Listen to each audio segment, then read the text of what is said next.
Olá pessoal, eu me chamo Carlos Silva, sou engenheiro de segurança do trabalho, também bombeiro civil. Hoje eu gostaria de falar um pouco sobre a importância de um brigadista para uma edificação. E por que eu trouxe esse tema para discussão? Porque a quantidade de incêndios que vem acontecendo nos últimos tempos é estrondosa, né? Tanto no florestal como em edificações, né? Condomínios, em indústrias, né? Tivemos um incêndio ontem em São Paulo, numa indústria de produtos químicos que atingiu outras residências, né? Então, tudo isso é importante a gente entender o que pode ser feito para minimizar essas situações, né? Antes disso, eu gostaria de trazer ainda à tona alguns episódios, né, o histórico de incêndios no Brasil. Nós temos aí o mais famoso, né, e talvez um dos mais trágicos, que foi o edifício Joelma, isso em 74. Muita gente nem era nascido, nem eu mesmo era nascido nessa época, e o edifício Joelma vitimou aí 191 pessoas. Antes dele, 2 anos antes, em 72, já tinha acontecido aí outro incêndio também de grandes proporções, que foi o edifício Andraus. É, e dizem os especialistas, inclusive, que muitos dos erros que foram cometidos no Joelma, como as pessoas correrem, subirem, né, para a parte mais alta do prédio, foi devido ao que aconteceu 2 anos antes com o edifício Andraus, onde as pessoas subiram, né, a fuga foi para cima, ao contrário do que se pede, que é a evacuação pela escadaria, as pessoas foram para cima. A grande diferença é que no edifício Andraus havia um heliponto, o que facilitou demais o resgate dessas pessoas. Já no edifício Joelma, além de não contar com um heliponto, muitos outros fatores contribuíram para tão grande tragédia, né? Se a gente procurar pela internet, encontra aí outros documentários, né, até mesmo com sobreviventes dessa época, afirmando que uma das portas que dava acesso à saída, né, ela estava trancada. Então isso fez com que as pessoas fizessem o caminho contrário. Ao invés de descer para sair, elas subiram, né?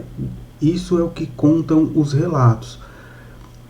Outra situação, quase não tão antiga assim, é o trágico incêndio da Boate Kiss, com mais vítimas, inclusive, do que o edifício Joelma. São 245 pessoas. Outras 636 foram vitimadas de alguma forma, né? E muita gente até hoje sofre em decorrência, com sequelas desse período aí, dessa data trágica, né? Muitos erros foram apontados, tanto na própria boate, como tudo o que envolvia a segurança da boate, né? Então, muita coisa poderia ter sido evitada, né? Um outro ainda também um pouco mais próximo de nós aqui, o incêndio do Museu Nacional aqui no Rio de Janeiro, que não se sabe ao certo aí como deu início, e dizem que foi um curto-circuito, mas também tem uma questão de falta de manutenção, enfim. O fato é que a gente tem a foto aqui em cima de como era, né? Aqui em cima nós temos a foto de como era, né, durante o período do incêndio, e como ele ficou após o controle total aí do incêndio. Outro trágico episódio foi o do edifício que em São Paulo, onde era um edifício, parece que do governo, né, que foi ocupado por pessoas que se encontravam em situação de vulnerabilidade. O grande problema é que, como era um edifício que não estava sendo ocupado, ele não tinha medidas de proteção contra incêndio, não tinha extintores, não tinha hidrantes, existia aí muito material combustível naquele prédio. Então tudo isso fez um grande cenário para que acontecesse o que aconteceu. O fato é que o prédio veio abaixo. Aqui a gente vê uma cena clássica, né, que a gente fala muito de um incêndio por irradiação. Você vê que o calor desse prédio foi o suficiente para incendiar o prédio vizinho, né? Então isso aqui é muito perigoso. Então às vezes a pessoa pensa que não é no meu prédio, então eu não tenho responsabilidade com isso. Não, tem sim, é uma responsabilidade conjunta, e nós só vamos melhorar e reduzir o número de acidentes, de incidentes, quando tivermos uma mentalidade coletiva, onde o que pode acontecer com o outro também pode me prejudicar. Então precisa ter essa consciência coletiva de segurança. Aqui a gente tem uma imagem mais técnica de como aconteceu. A gente vê que a semelhança do edifício Joelma, o incêndio começou aqui, ó, na parte de baixo do prédio, né? Então, deixa eu até mostrar aqui. Aqui, ó. Começou aqui, nessa parte aqui, semelhante ao edifício Joelma, que também começou nessa parte, exatamente onde terminava os estacionamentos. Eram 10 andares de estacionamentos e outros 15 de parte comercial, isso no Joelma. Nesse daqui, já começou nessa parte aqui, por volta aí por mais ou menos 1, 2, 3, 4, no 5º andar desse prédio, né, e se propagou até em cima, até o colapso total da estrutura, desabou o prédio vizinho foi atingido, o prédio da frente também teve avarias, como a gente viu na imagem anterior, ele chegou a pegar fogo. Havia uma igreja aqui, ó, nessa parte de trás aqui, onde, deixa eu até marcar aqui, ó, nessa parte de trás, não sei se dá para ver aqui na imagem, eu pintei aqui, ó, a imagem, a igreja também desabou. Então você vê, o incêndio era nesse prédio, mas afetou todo o entorno do prédio. Então mais uma vez a gente volta a frisar que a responsabilidade é de todo mundo. Essa imagem aqui aconteceu hoje, sexta-feira, 27 de agosto de 2021, na Inglaterra. Também uma indústria química, né, de produtos químicos, pegou fogo, e a gente vê aqui a destruição que foi essa indústria. Semelhante ao que aconteceu ontem, né? Hoje é 27 de agosto, aconteceu ontem, né, na cidade de São Paulo também, uma outra indústria química também pegou fogo e também atingiu a vizinhança. Uma grande diferença que nós vemos nas duas situações é que a planta desse local aqui, se a gente pegar a planta de situação desse local, a gente vê que existe uma certa distância entre um galpão e outro. Já na de São Paulo, a gente já não consegue identificar essa distância entre as edificações. Isso é importante também, até para não propagar mais o incêndio. E como vinha dizendo, a crescente relacionada a incêndios é muito grande. A gente vê aqui que é um comparativo de notificações de incêndio entre 2018 e 2020. Em apenas 2 anos, só de notificações somou nós tivemos esses números, né? E nós percebemos aqui um número curioso aqui, ó, e bastante alarmante, que é esse aqui, ó, aqui embaixo, ó, 43% entre o ano de 2019 e o ano de 2020. Só do ano de 2019 ao ano de 2020 nós tivemos um aumento de 43% no número de notificações, né, do número de notificações de incêndio. Isso vale lembrar, inclusive, que as notificações é o que chegou a ser notificado mesmo, que veio, que foi efetivada aí uma ocorrência, fora o número de situações em que nós nem ficamos sabendo. Então o número é muito grande. Você vê que passa de 866 notificações para 1244. É muita coisa. E por que essas coisas acontecem, né? A gente vai ver aqui, ó, algumas situações. Em muitos casos, principalmente em residências, né, e escritórios, né, também acontece, o pessoal faz essas artes aqui, ó. Olha que situação, parece uma árvore de Natal ao contrário, né? O camarada pegou aqui, colocou todos os benjamins que ele tinha e foi fazendo ainda um carregador de celular, né? E aí, é claro, a tomada, ela resiste, ela suporta até uma certa potência. Passou daquilo ali, ela vai esquentar e ela vai pegar fogo, como a gente vê aqui na imagem 2. Isso daqui, esse artifício aqui do Benjamin, ele é usado devido aí ao grande problema que nós temos no país, né, que são diversos tipos de tomada, né, isso acaba influenciando diretamente no fato de que as pessoas acabam criando artifícios para se adequar ao sistema. Então existe tomada de 3 pinos, 2 pinos, achatada, de toda forma que a gente vê, como a gente vê nessa imagem aqui, ó, tomada de tudo quanto é tipo. E isso atrapalha muito, porque as pessoas vão vão pegar essas pecinhas e colocar. Não é o mais adequado. Isso aqui pode acontecer, pode esquentar, sobrecarregar e terminar num incêndio. Olha essa situação desse disjuntor aqui, preso, amarrado, sendo que cabe lembrar que a função de um disjuntor, ela é o que? Desarmar. Ele tem que desarmar. Aqueceu, ele tem que desarmar. Chegou ali, ele é de 20 amperes. Chegou nos 20 amperes, ele tem que desarmar. Tá? Não adianta criar artifícios, colocar ventilador ou qualquer coisa do tipo, que não é o correto. Tá? Aqui um exemplo simples, né, assim, que a gente não está ganhando nada da marca, viu? Mas se eles quiserem colaborar, estamos abertos a isso.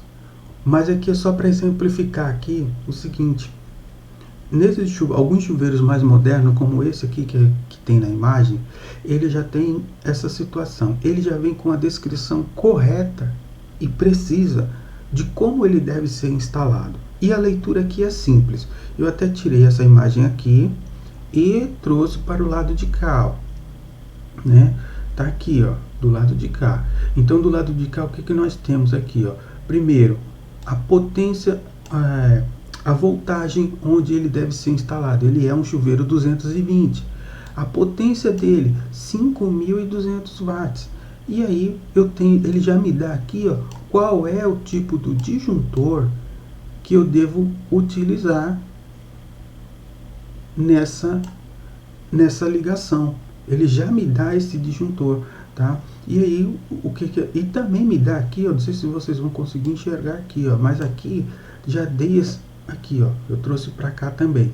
Ele também já me traz ali a informação de que eu tenho que usar um fio com uma bitola mínima de 4 milímetros, que ele suporta até 28 amperes. Então percebe que tem um conjunto. Eu tenho o fio com a bitola certa, porque ele suporta até 28 amperes. Se eu colocar um fio nessa situação aqui com uma bitola menor do que 4 milímetros, o que vai acontecer? O fio, vamos supor aqui, esse aqui, ó, de 2,5. Aqui, ó, ele suporta só apenas 21 amperes. O chuveiro é de 5.500. O que vai acontecer com essa fiação? Ela vai sobreaquecer e vai derreter, vai pegar fogo, né? Então, por isso tem que ser tudo conforme diz o fabricante. Aqui mais outros casos, né, de incêndio que nós encontramos, principalmente com carregador de celular, tem sido muito frequente isso daí, muito comum. A pessoa coloca o celular para carregar da noite para o dia, esquece, deixa o celular carregando e sai. Enfim, é uma série de fatos que pode não terminar bem. Aqui eu trouxe um exemplo interessantíssimo. O nosso amigo aqui, o Tadeu Schmidt, ele conta, e você vai encontrar essa informação aqui no próprio Instagram dele. Eu até deixei aqui do lado aqui um QR Code que vai direto na página do Instagram do Tadeu Schmidt. E ele contou o que aconteceu. Aqui ele narra o que aconteceu na casa dele.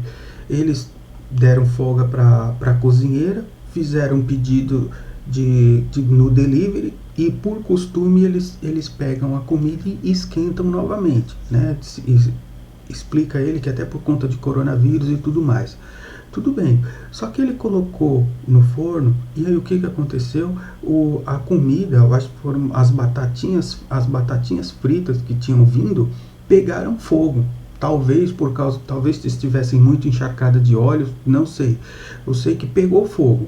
E aí ele teve a iniciativa de correr e pegar um extintor do lado de fora, né, do prédio, da saída da porta da casa dele, do prédio, né, no hall do edifício, e conseguiu apagar o incêndio. Veja, ele pegou um extintor de CO2, né, esse que tem esse difusor aqui.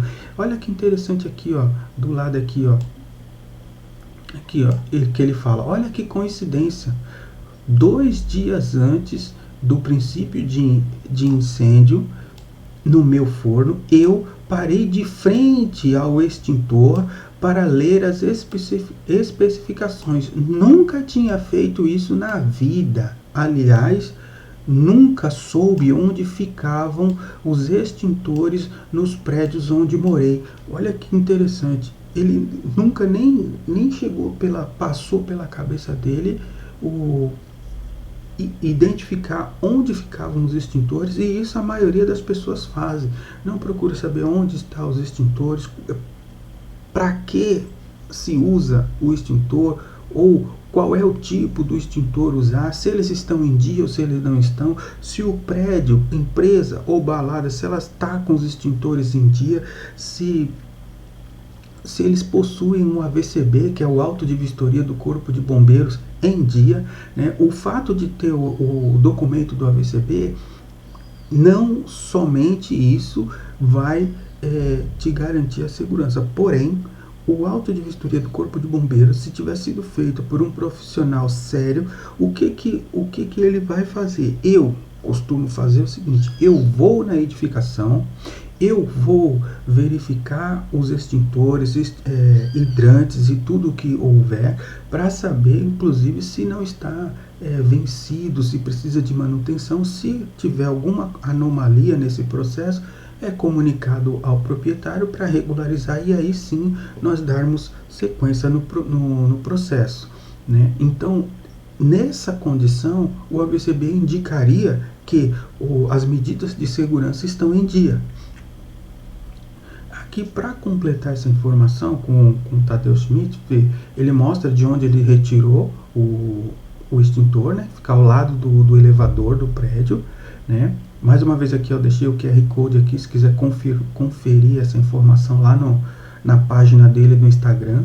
Ele mostra aqui, ó, que foi um extintor de CO2, né? E aqui eu coloquei uma foto aqui do lado. Este extintor foi descarregado em um treinamento. Eu estava participando de um treinamento, né, como aluno, e nós descarregamos esse extintor. Olha como fica o difusor do extintor. A temperatura aqui, ó, é menos 70 graus. Perceba, você lembra que ele falou, o Tadeu falou, ele disse que nunca nem tinha parado para pensar para onde ficavam os extintores. E aqui está o perigo, nem saber como usar. Porque se ele, graças a Deus, usou da maneira correta, mesmo sem saber, por instinto acabou usando da maneira correta. Mas Supondo que ele não tivesse esse mínimo, né, de pensamento lógico e tivesse posto a mão exatamente nisso aqui, ele ainda teria se machucado e sério, porque a mão dele ia ficar colada nisso aqui, ia queimar, não ia ser bom. Mas afinal, com tudo isso, como eu disse, nós queremos saber qual é a importância do brigadista, né? Diante de tudo isso, quem é esse brigadista? É o cara que vai entrar lá, vai andar no meio do fogo? Não, né? A história conta de algumas pessoas que fizeram isso aí e diz de um outro ser que faz isso, mas não é o brigadista, não. A instrução técnica número 20, a instrução técnica 17, perdão, e a NR 23 trazem a definição de quem é o brigadista. Então, a brigada de incêndio, ela é um grupo organizado de pessoas que pode ser voluntárias ou indicadas, treinadas e capacitadas para atuar em algumas situações. Na prevenção e no combate ao princípio de incêndio, é importante frisar isso, princípio de incêndio, não queira colocar aí uma capa do Chapolin e usar um extintor para um grande incêndio. Abandono de área, essas pessoas têm que conhecer a edificação para o incêndio fugir o controle, então nós precisamos abandonar e chamar o bombeiro da polícia militar. Prevenção de acidentes e primeiros socorros. O brigadista, as pessoas que são treinadas como brigadistas têm como principal atitude a prevenção de acidentes. Então, prevenir, se antecipar aquilo lá, ver uma situação que pode causar dano e se antecipar aquilo lá, né? E caso preciso, atuar nos primeiros socorros. A importância do brigadista para uma edificação. Eu quero te provocar com a seguinte pergunta: o que você mais ama na sua vida? Por que essa pergunta? Porque é simples. Se você ama sua casa, sua família, sua esposa, seus filhos, o seu local de trabalho, suas propriedades, tem um ditado popular que diz que quem ama, cuida. Então, se você ama essas coisas, se você ama essas pessoas, se você se ama, então você tem que se cuidar. Então, esse é o primeiro ponto de importância de o porquê ter um brigadista, de o porquê ter os conhecimentos de um brigadista ou formar uma equipe de brigadistas, seja na escola, no condomínio, no clube, né, do encontro. Tem que ter essa pessoa treinada para eventuais situações. Uma outra coisa que a pessoa pensa é que vai ser um custo. Não é um custo, é um investimento. Como eu disse, se você ama a sua casa, seu negócio, suas coisas, isso é um investimento. Ainda que você não forme uma equipe de brigadistas, é importante que você adquira esse conhecimento fazendo um treinamento de brigada, a fim de que você saiba identificar os riscos que podem acontecer tanto na sua casa, no seu negócio, na sua empresa, no seu escritório, em qualquer lugar. Imagina, como eu disse, é um investimento. Imagina anos de trabalho para você construir um patrimônio e de repente, por causa de uma negligência, um curto-circuito ou alguma coisa que você pensou que não era suficientemente perigoso, de repente daquilo ali deu início ao incêndio e em questão de instantes tudo pode virar cinza. A gente vê que quando o incêndio começa, dificilmente quando os bombeiros conseguem chegar, não porque eles sejam morosos para atender, não é isso, de maneira nenhuma. Nós vivemos num mundo cada vez mais populoso, cada vez mais caótico, com cada vez mais carros na rua, com cada vez maior o trânsito. Se você anda na rua, você identifica quando vem uma sirene quando estava tocando uma sirene de uma ambulância, a dificuldade que essa ambulância tem para que os carros que estão na frente abram caminho para ele passar. As pessoas estão ouvindo, mas parece que travam ali naquela hora e dificultam a passagem, e a mesma coisa acontece com os carros de bombeiro. Então, geralmente, quando eles chegam, a rapidez do fogo é muito maior. O bombeiro sai do quartel no máximo 30 segundos depois que ele recebeu a chamada. Então, não é culpa do profissional. A culpa é do contexto que nós nos encontramos. E por isso é tão importante ter esses conhecimentos e aplicar esses conhecimentos, né? Um brigadista possui estabilidade, tipo um membro da CIPA? Isso é uma dúvida que muita gente tem. Não. Apesar de ele ter uma importância muito grande, ele não possui essa mesma estabilidade como possui um membro da CIPA. Aí, uma outra dúvida que as pessoas têm, né? O brigadista, ele é um bombeiro? Não. O brigadista, como nós já vimos lá na primeira, no slide, alguns slides atrás, ele faz parte de um grupo de pessoas voluntárias ou que foi indicada, mas que também pode ser uma pessoa comum, um dono de loja, um síndico, um porteiro que buscou esse treinamento a fim de obter mais conhecimento. Então, não, ele não é um bombeiro, ele não vai atuar como um bombeiro, porém ele recebe treinamento para atuar num princípio de incêndio. É saber qual é a classe de incêndio, saber qual é o extintor que ele vai usar naquele tipo de incêndio para tentar conter ali logo no início. Esse é o brigadista. E, se for necessário, atuar realizando uns primeiros socorros, né, numa situação até que o serviço especializado chegue no local, né?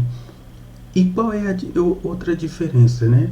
Ele não é um bombeiro, existe, além do brigadista, existe o bombeiro militar e existe o bombeiro civil. E a diferença entre os dois é que normalmente o bombeiro civil está mais presente em empresas, né, de grande porte. As empresas já se antecipam e mantêm um bombeiro civil, pelo menos um, né, naquela edificação. Seria interessante que toda a escola, toda a repartição pública possuísse pelo menos um, para auxiliar nesse treinamento da brigada, né? E o bombeiro militar é aquele que está em todas as situações. Então, isso é outra coisa importante da gente ter em mente. Ele está em toda a situação. O bombeiro militar, ele vai estar no salvamento aquático, ele vai estar no resgate de vítimas do derramamento de barreiras, de dejetos, como aconteceu lá em Brumadinho. É o mesmo que vai resgatar o gatinho do telhado, é o mesmo que vai atender acidentes de trânsito também juntamente com o SAMU. Então ele está em vários lugares, né? Então é a mesma corporação atuando em várias formas, não exclusivamente só no combate ao incêndio, né? Isso é importante lembrar. Mais um ponto de importância para manter o brigadista numa edificação. Coisas que um brigadista aprende, né? Como eu falei, é importante que ele saiba quais são as classes de incêndio. Nós temos 5 classes. As mais comuns, aí, as mais encontradas são as 3 primeiras, classe A, B e C, né, que são materiais sólidos, materiais líquidos inflamáveis, e os curtos elétricos, aí, que são os que mais têm causado incêndio. Nós temos ainda 2 outras classes, que é a classe de óleo de gordura, né, quando pega fogo geralmente em cozinhas industriais, né, quando pega fogo no óleo quente, mas isso também pode acontecer em casa, né? Então, se isso acontecer na sua casa, jamais jogue água na panela que estiver pegando fogo. cubra ela, tampe ela, venha com um pano úmido e ponha sobre ela. Não jogue água dentro dela. O pano é úmido, não é pingando, tá? Metais combustíveis, né? Tem alguns metais que eles têm reação, né, com o ar, com a água e até mesmo com outras substâncias, e eles podem acabar aí também entrando em combustão. Como eu disse, os três mais frequentes, né, que são os extintores aí de água, PQS e o CO2. O CO2 é aquele mesmo lá usado pelo Tadeu Schmidt. Então aí é importante conhecer cada um dos três e saber para onde usar cada um desses três extintores. Outra coisa que é muito abordado aí, que também tem que ser conhecimento de um brigadista, são os equipamentos de combate a incêndio, né? Todos os acessórios que vão ser contidos dentro de um hidrante de parede, e isso a pessoa fazendo um treinamento de brigada, ele tem mais esse know-how de verificar essas situações. Então ele vai estar auxiliando o síndico do prédio, né? Vai estar auxiliando o próprio gerente, empresário, né? Verificando sempre essas coisas e olha, apontando, né, o que está faltando, o que está vencendo e por aí vai. Aqui mais algumas coisas de equipamentos de combate a incêndio. E como eu disse, o brigadista ou a pessoa que tem o conhecimento de brigada, ele não é um bombeiro, ele não vai combater um incêndio, mas aconteceu, não conseguiu controlar, então ele também tem que saber, ele vai receber esse treinamento de realizar um abandono de área, né? Como em outras situações aí foi muito falho, isso é muito falho e acaba vitimando muita gente. Primeiros socorros, né? Tanto em paradas respiratórias como hemorragias e fraturas, enfim, várias coisas. Um dado importante que a gente não pode deixar de falar é esse da American Heart Association, que apesar dos avanços mais recentes, menos de 40% dos adultos recebe uma RCP iniciada por leigos. Essa associação, ela afirma a seguinte coisa, que é menos prejudicial que um leigo dê início a uma RCP, a uma ressuscitação cardiopulmonar, do que não fazer nada. Repito, é menos prejudicial que um leigo inicie uma ressuscitação cardiopulmonar do que ele não fazer nada. Porque, olha, 40% das pessoas nem recebem. E esse não recebem significa o quê? Que a pessoa ficou lá passando mal, sem respiração, sem oxigênio, e é fato, a grande maioria acaba vindo a óbito, porque no máximo em 5 minutos ela já começa a cada 5 minutos, depois de 5 minutos, a cada minuto ela começa a perder 25% de chance de sobrevivência. A fonte também está aqui embaixo, né? Se alguém quiser pesquisar, tá lá, ó, American Heart Association, e tá aqui, ó, nesse documento das diretrizes atualizadas no ano de 2020, aqui, ó. Então esses protocolos estão descritos lá. Como eu disse, esse aqui já é no Brasil, pela Sociedade Brasileira de Cardiologia, que afirma que pelo menos 300 mil brasileiros por ano, isso em idade a partir dos 18 anos até os 60 anos. Ele coloca 3 idades aqui, ó. Mas só para a gente entender, idosos, esses ataques, parada cardiorrespiratória é mais comum nos idosos a partir dos 60 anos. Porém, eles também acometem adultos entre 18 e 40 anos, né? Ou seja, a população acima de 18 anos já tem esse risco. Esse QR Code aqui é do cardiômetro. E o que é esse cardiômetro? Se você escanear e entrar lá, você tem em tempo real o número de vítimas de parada cardiorrespiratória no Brasil em tempo real, né? Então, assim, quanto mais pessoas souberem o que fazer nesse momento, vou chamar o socorro especializado, identifiquei que a pessoa não está respirando, não está sem pulso, automaticamente começar uma ressuscitação cardiopulmonar. Então, isso também o brigadista acaba aprendendo. E era isso que eu queria conversar com vocês. Aqui ficam as referências que eu sempre gosto de deixar para as pessoas saberem de onde está sendo tiradas as informações, né? E aqui a pretensão do meu próximo vídeo. Então, se você gostou da informação, clica aí no gostei, se inscreve aí no canal para me ajudar.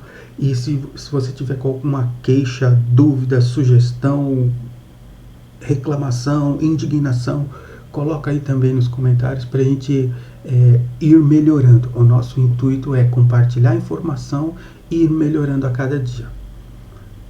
Obrigado.